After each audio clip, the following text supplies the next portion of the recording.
દિવંગત આપણી વચ્ચે નથી, પણ એની યાદો અઢળક આપણી વચ્ચે છે. કોઈ પણ દુઃખ છે, દુઃખનું કારણ છે, દુઃખનું કારણ છે તો દુઃખનું નિવારણ પણ છે, અને દુઃખનું નિવારણ આપણા હાથમાં છે. એટલે તથાગત બુદ્ધનો અંતિમ સંદેશ છે અત્તદીપો ભવ, ખુદનો દીવો ખુદ થા.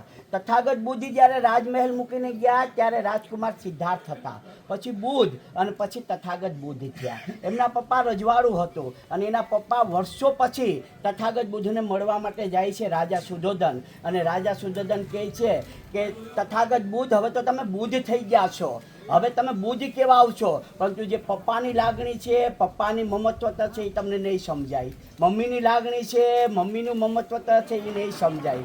તમને તો ભીખુ સંઘમાં એકની જ અમાત્યની જ એકની જ તમને પરમિશન આપી હતી, પણ તમે રાહુલને પણ તમે તમારા માર્ગે લઈ લીધો. આ સારી બાબત નથી. તથાગત બુદ્ધે બહુ સરસ મજાની પપ્પા દીકરાનો સંવાદ છે, અને તમે બુદ્ધ ઓરુણકા ધામ એમાં વાંચી શકો છો. બહુ સરસ રીતે સમજૂતી આપી, વિવરણ કરી કે દુઃખ આપણે વધારીએ, મનમાં કોઈ વસ્તુને આપણે વાગોળે રાખીએ કે આવું છે, તેવું છે, મારો દીકરો છે, મારી દીકરી છે, મારા પપ્પા છે, મારી ધન દોલત છે, મારો મહેલ છે, મારું રાજવડું છે, મારું સુખ સંપત્તિ છે, મારું ધન દોલત છે, મારું મારું મારું મારું મારું કરી અને બધાએ એક દિવસ જવાનું જ છે.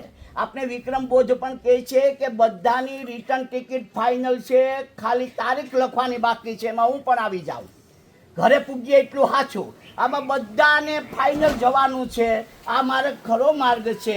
આપણે જન્મ થયો પછી બાળક થયા પછી તરુણ થયા પછી યુવાન થયા પછી તમારા લગ્ન થાય પછી તમે જીવન આગળ વધારો પછી સિનિયર સિટીઝન કરો અને વૃદ્ધ બનો અને પછી દિવંગત થાવ. તથાગત બુદ્ધની પરિભાષામાં માણસ જન્મે છે ત્યારથી દુઃખ ચાલુ થઈ જાય છે.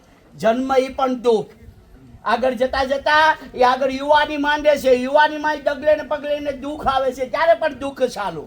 માંદગી પડી, દવાખાને ગયા, એ પણ દુઃખ ચાલુ થઈ ગયું. એ દુઃખ સાથે સાથે વયોવૃદ્ધ વ્યક્તિ થાય, અને વયોવૃદ્ધ વ્યક્તિ થઈ જીવ જાય ન જાય, જીવ જાય ન જાય, એ પણ દુઃખ છે. માણસ જન્મે છે ત્યારથી દુઃખ ચાલુ થાય છે, અને દુઃખ એ મનની કલ્પના છે, સુખ એ મનની કલ્પના છે.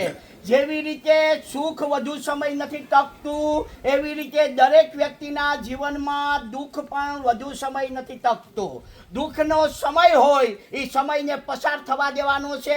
દીકરી આપણી વચ્ચે નથી, પણ દીકરીની અઢળક યાદો આપણી વચ્ચે છે. દીકરી આપણી વચ્ચે નથી, પણ દીકરીની મમતા આપણે એમના પ્રત્યે છે, એ અઢળક આપણી વચ્ચે છે. દીકરી આપણી વચ્ચે નથી, પણ એના અઢળક અધૂરા કાર્ય છે. દીકરી આપણી વચ્ચે નથી, પણ એને પપ્પાને અમાપ લાગણીને સ્નેહ ભાવ છે, એ આપણી વચ્ચે છે.